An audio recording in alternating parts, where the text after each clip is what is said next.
as we have jumped into this new year with hopefully some good vibes, I thought it was a good sign that the last man to get his hand raised in the octagon in 2020 was the nicest MFer champion and outstanding shutout performance against Jeff Neal at UFC Vegas 17. Let us say hello for the first time in 2021 to Stephen Wonderboy Thompson. How are you, man?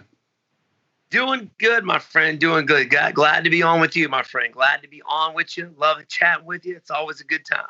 Absolutely. So I want to start with this TikTok video that is made the rounds, Stephen. Good Lord, that is hilarious with the new boot goofing from Reno 911. Absolutely classic, my man. This video is all over the place. Did you expect this thing to blow up the way that it has? I really didn't, to be honest with you. You know, for New Year's, my strength and conditioning coach had like a cowboy themed New Year's party. And my leg was still swollen and it didn't fit any of my jeans. So I cut them off. You know, I did like the cut off jeans. Of course, I have my ostrich skin boots on. So I thought, what better, way to go about this by doing a TikTok video of the Reno 911 video, of him coming out in the new boots, right? So just doing it for fun. I didn't really think it was going to blow up like it did. People were loving it. When it comes to like classic TV shows that are underappreciated, Reno 911 is in like the top 5, is it not? Oh yeah, 100%, 100%. I mean, I actually started watching the Reno 911 again. Started all the way back over from doing the TikTok video because I love it so much. You guys are hilarious. Love it. Who actually recorded the video? My girlfriend actually, Carrie. She did the video. So, and she was spot on. I mean, video credits to her because it was perfect. You know, she told me when to jump out there because you had to, go in and talk as if you're talking, right? Because it's dubbed. So it was perfect. She did a good job. Was she cracking up like the entire time? Oh, the whole time. We had to do several takes. That's hilarious, man. Great stuff. It was a great show. Reno 911, that was a great show on TikTok, but you also put on a great show on December 19th against Jeff Neal. First and only fight of 2020, and you got your money's worth, man. 25 minutes. How did it feel to just get back in there and compete? Because it looked like you were having a blast in there. Oh, it was awesome, man. It was really good. I mean, being out for a year, and obviously everybody knows why. Of course, broke my hands, hurt my collarbone, COVID, all that stuff. But just to be able to go out there and do 25 minutes was just awesome. Being out for a year, you don't expect to be able to go out there and be able to do that. But, like I was telling everybody, I stay in shape, helping my teammates get ready for their fights, helped Chris Weidman get ready for his fight. And when I do get ready for fights, even though it's a 3-round, I always do the championship rounds. I always do 5-5s. So when I got the call to do, hey, your main event, you're going to do 5 rounds now. I'm like, let's go. I'm ready to go. So I was just excited just to step back out there. The end of 2020 and have my hand raised at the end against a tough opponent. Jeff Neal is super strong, super tough. And he's got a long road ahead of him. I know we're going to see him at the top. He's young. He's young and still improving. So I know we'll see him back out there again with his hand raised for sure. Yeah, I know the NMF title wasn't on the line, but to me, this felt like an NMF title fight because you can't find 2 nicer guys in the sport. Like Jeff is such a nice guy. You're obviously such a nice guy. And Jeff is this surging up and comer trying to take this next step while you're there defending your spot. And I know you really wanted that Leon Edwards fight, but when Jeff was offered to you after all of this, because obviously the Chimaev thing came about, how did you react to that? I was game. I was definitely game. Even though he's ranked significantly, he's ranked number 11. And I felt like I had just fought the number 11 ranked guy in Vicente Luque a year ago. So I'm like, man, I hope these guys aren't making me the gatekeeper. That's kind of going through my head. But, at the same time, I was in Jeff Neal's shoes, Vicente Luque's shoe not too long ago when, Jake Ellenberger, who was ranked in the top 10, gave me that shot. And then Johnny Hendricks gave me that shot. So to be able to kind of get back and give these up-and-comers a shot at it, I didn't mind it at all. Jeff Neal is definitely an NMF in my eyes because, there were several times where I had fallen down and he actually gave me the opportunity to stand back up. I had slipped. And for me, there was a point where he fell and I let him back up. There was a point where he had me up against the cage and his mouthpiece came out. I let him pick his mouthpiece up and get me back up against the cage.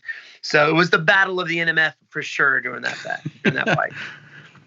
Are you, like you mentioned it, because you've been in this spot before. You offered the spot to Darren Till, Luque, and now Jeff Neal. Are we past this stage now, or are we over this, or do you feel like we're going to have to keep doing this again? Because, I mean, this fight was a lot of fun.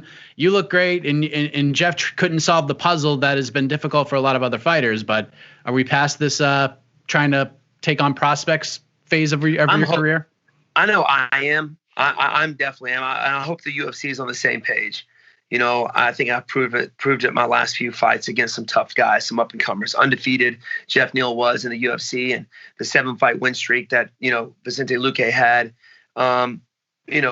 They've got to give me somebody at the top. I know there's a lot of these guys who are booked or maybe got fights coming up, but I really know that I could fight for the title for sure. And I was telling everybody, 2021 is going to be my year. It is my year, and I'm going to have that belt around my waist for sure. How would you grade your performance overall? I thought you looked fantastic. I thought it was almost like the time was a good thing for you because you just kind of got to let it all out in that moment. I mean, of course, you want to fight 3-4 times a year if you could, but to get in there, you could just kind of see yourself having fun and just letting all out, like that extra time out in that octagon. You know what I mean? Yeah, after every fight, I always feel like I did terrible. I don't know why I do that. The end of this fight, I know I could have done better. And that's always going through my head. I just know that I could have been a better fighter. And, man, I was so close to knocking this guy out, or I should have thrown this roundhouse kick this way. I should have moved this angle or that angle. There's a lot of what ifs that's going in my head, but I was very happy with my performance. To be able to go 5-minute rounds against a tough guy like him and an up-and-comer. And then at the beginning of the fight, like I was the favorite. And then leading up to the fight, he became the favorite. I don't mind being the underdog at this point, during the fight, but it goes to show that I'm still in this game and that I'm still improving for sure. And, even though I'll be 38 in February, I feel like I'm 25, I don't take a lot of damage. I heal up fairly nicely, as you can tell. So, yeah, man, I got a long time in this game and I'm still improving. So, I definitely left with a smile on my face, especially after going back and watching the fight, listening to DC talk about me and the fans and everybody on ESPN just had nothing but good things to say. So after the fight and listening to them give me praises was just amazing. So all smiles here. Did you feel like with the odds and, how everything sort of played out getting closer to the fight, did you feel like you had a bit of a chip on your shoulder at all? Like, did it get to that point? No. I mean, do I ever have a chip on my shoulder? Come on I was just going to say. No, I really didn't. And it's understandable when somebody's out for that long with injuries. And, everybody knows how old I am, which I don't think I'm old. Who was Ariel Helwani said I was a veteran. I'm like, really? I mean, I'm looking around like, hey, Dad, am I a veteran in the sport? He's like, yeah, man, you've been in the UFC for 8 years. And, I'm like, like time flies. It's amazing how that I've been in there for that long, which is, I don't think a long time, but, am I a veteran, Mike? Am I really? Yeah. But I mean, there's question. I mean, there's 22-year-olds who have like 30 fights and they're veterans. That's true. That's crazy. I know. I mean, look at Jose Aldo. I mean, he's 34. He's younger than I am, and I consider him a veteran. So yeah, I guess I am. I'm a veteran, man. Veteran doesn't mean old. It doesn't mean old. Right. And if you're old, I'm old because I'm a day older than you. See, that's what I'm thinking. When I think veteran, I think of I'm too old for the sport, right?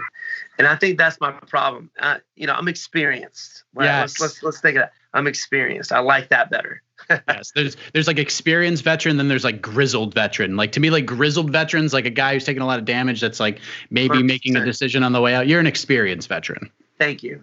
You just made my day, my friend. Made it a whole lot better. There we go. Happy birthday. Happy early birthday to you. How's the knee, man? Like I know that was something that was a concern into the later rounds. You were still getting the best of him despite all of that, but I mean, was it difficult to move around in there? Were you feeling it despite the adrenaline pumping towards the end of the fight? I did. The pain wasn't quite there. I knew it was. Normally, when you don't feel the pain, you'll definitely feel it like an hour later. I ended up tearing my quad, and I felt it out there in that 5th round, which is one of the reasons why I kind of had to, cut the movement down, kind of stay stationed, a little more stationary. But at the time, I felt like Jeff Neal was getting a little tired. His strikes weren't as powerful as they were in the first or second. So I was like, you know what? And it was funny. This actually went through my head. Like, I'm going to stand here and duke it out with this guy, and we're going to win fight of the night. We're going to win fight of the night. We're going to win this bonus. So I grit my teeth and had to stand there and duke it out with one of the best in the biz. Good boxing this guy had, obviously. And I felt really good. Like, I took some shots and kept on going, which I knew I haven't lost my chin. I got a hard head, thank you, Dad. I was blessed with that, thanks to him. But yeah, man, that was kind of going through my head. Couldn't move and still have trouble moving on it now. Like, pushing off is okay, but bending the legs kind of painful. But other than that, I'm fine. So hopefully, the MRI shows that I won't have to have surgery, and I'll be back in the gym here pretty soon. I worked out last week, kind of regretted it a little bit. The next day, my leg was a little sore and hard to move around on it. But, we'll be back. We'll be back. Hopefully sooner than later. I don't want to have to be out for another year again. Do not want that to happen. I was just gonna say, like, are you sitting there like with your leg in pain in that fight? You're like, come on, man. Like, I can't be injured again. It seems like every fight, like whether it's the hands or like some strange thing that happened along the way, like you must have been like, oh, come on, man. Like, really? I was, man. I was. And then after the fact, the doctor said, listen, you'll be back in no time. 4 to 6 weeks, you'll be back. So I'm like, yes. Oh, nice. So hopefully, early next year, we'll be back at it as well. We'll be back in the octagon, duking it out for the fans, baby. There you go. Where do we go from here, Steven? Because like you called out Masvidal in the nicest way possible, and I love that. I know you wanted to give him another chance to run it back. I dig it. Of course, he's tied to Colby. Nothing has been made official in regards to that fight, though. But what are your chances, in your opinion, that you get a fight like that? I like it. It makes sense. Yeah, I really do hope so. I think I've proven myself. So, obviously I poked a little bit at Leon Edwards, and he wasn't having it. But I know Masvidal was interested in it not too long ago when he was fighting Usman. He said he wanted to defend the title against me, and he wanted that win back. So, it's still in his head. Obviously, it's still in his head about facing me again. But we'll have to see what's going on and what happens with these fights coming up. So is Masvidal going to be fighting Colby Covington? What's going to happen with Leon Edwards and Hamzat? Like, who's going to win that? And obviously everybody's looking at that title fight in February. Is Burns going to beat Usman? Is Usman going to beat Burns? So there's a lot of things going on there that we just kind of have to sit back and wait until after to see where I go from there.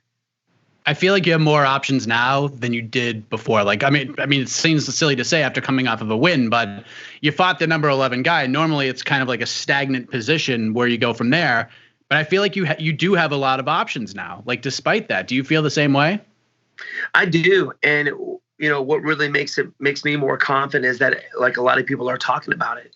They're wanting to see me move up the rankings and face these guys in the top 4, top 5. So as long as they're talking about it, man, like, it gives me more confidence every day. I'm in the gym, like, they're thinking about it. They're talking about it. Is the UFC talking about it? We'll see. But I think I've proven it, man. Yeah, give me somebody in the top 5. I don't care who it is. Just make it happen, man.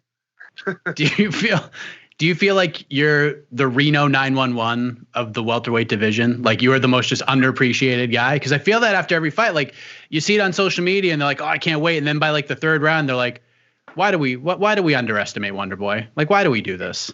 Yeah, man. I feel like sometimes I do feel underestimated. And I believe it's the fact of those losses that I had, like when Anthony Pettis came up from 155 and knocked me out in the 2nd round. People look at that and see, Steven's done, or he's lost his chin. I can't believe people are even talking about me losing my chin. I've never been knocked out in my life. I've been rocked many, many times and came back to win the fight. With the shots I've taken with Tyron, the shot I took with Ellenberger, the shots I've taken with Vicente Luque and Jeff Neal. Like, man, I'm still here, man. I haven't lost a dang thing. and I'm getting better. Every time I step out there, I feel like I'm improving. And, my last 2 fights have been fight of the night. Like, come on, like, give me this. So sometimes I feel that way. But at the end of the day, I just got to be happy with what I got and where I'm at in the division and, being healthy. So thank God every day, man, that I'm just glad to be a part. It's perfect world. When do we see Wonderboy back in there in 2021, you think? Say that again. I'm sorry. Perfect world. Considering the MRI is beautiful, we're going to stay positive here. Perfect world. When do we think we see you back in there? I'm hoping March or April is the plan, depending on what the MRI says. I'm thinking March or April because, I'm still doing some cardio, still doing some strength and conditioning with my coach, obviously doing upper body stuff, working my left leg, not my right leg, but still doing things. And I still feel in shape. I still feel great. Going to be working and experiencing some mitt work with Pops. We're going to test that out next week, just doing some hand stuff. So, man, I don't take days off. I really don't. Even though I'm injured, there's always something that you can do. Actually, I did a YouTube video on it last week on being injured and still going into the gym and working out. So, yeah, man, that's the goal. Looking for March or April. Hopefully next week we'll get the MRI and see what the doc says. And maybe some physical therapy. We'll be back at it again. I'm glad you mentioned your pop because I don't know if it was on Instagram or Facebook that I saw this, but you posted this picture of him wrapping your hands and you talked about like how that's just such an amazing moment for you guys. And like, I think about that with my father too. Like we'll sit there, like we'll watch a Red Sox game or watch a Celtics game and like, just like, man, I remember like being 8, 9 years old doing the same thing. Like how cool is that? Like every time you're about to fight to like share moments like that with your father. Cause like, people watching from the outside in, they might not think it's that big of a deal, but you guys have been doing this thing for a long time, the two of you. Yeah, man. And I don't see myself doing it without him. I mean, just like Khabib, and I kind of understand. I felt for him when his dad passed, rest in peace. And, my condolences to him. So, for him not to be there, like I understood that. Like, I don't want to be here because my dad's been here since the beginning. He's been in my corner for every fight, never missed one. So, when it gets to the point where my dad is not able to do it, I think that's going to be the end of it. I don't want to be out there without him in the corner because he's been there for every fight. So, and to be able to do that and experience that with your dad, not a whole lot of people can say they can do that, and to be able to look on that and smile is just amazing. Because my dad always told me like his dad passed way too soon. And his dad would always tell him, say, listen, man, spend as much time with me as possible because I won't always be here. And he regrets it. He regrets not, doing the things his dad wanted him to do with him and, take that fishing trip or take that little vacay with Pops. And now I can say that, I consider myself an observant person. And I take that to heart because, I train with him. We travel the world together. We know how to separate the coaching and the father aspect. But just to be able to experience that with him is just awesome. And I know it makes him happy. That's great. I do want to get your opinion on this before we wrap things up. Cobra Kai season 3. Can I get your thoughts on this? Like, I don't know if you've watched it. I'm sure I binged it New Year's Day. I couldn't wait. I know you're a big fan. Did you watch it? I love it. I have. Don't ruin anything for me. I haven't seen it yet. I'm definitely looking forward to it. Because before it was coming out, I was watching The Mandalorian, and then I wanted to finish that before I got into the 3rd season. So finished it, season 1, season 2 of Mandalorian. I don't know if you've seen that. I don't know if you're a Star Wars fan. It's amazing, and Gina Carano's in there. Some cool martial arts stuff. You would love it. So don't ruin anything. I haven't seen it yet, but I can't wait. I'm definitely going to be binge watching it within the next 2 days. So don't. Ruin it for me. I would never. And even if you did, we wouldn't ruin anything. I would just want to get your score on it because it's very good. I think you'll dig it. Some good stuff, some familiar faces. I will just throw that out there. Some faces awesome. From some of the older movies, so you'll dig it, man. But listen, I'm glad the injury is not as bad. When you said you tore your quad, I'm like, oh my God. I was thinking of like Triple H back in like 1999 WWE when he tore his quad and was out for a year. But seems like yours isn't too bad, and we'll see you back then. March, April sounds good to me, man. Thank you for the time as always. Happy New Year to you and yours, and all the best to you, my friend, as always. Thank you, brother. Always a pleasure, and hopefully we can do it again very soon. You have a good one, my friend.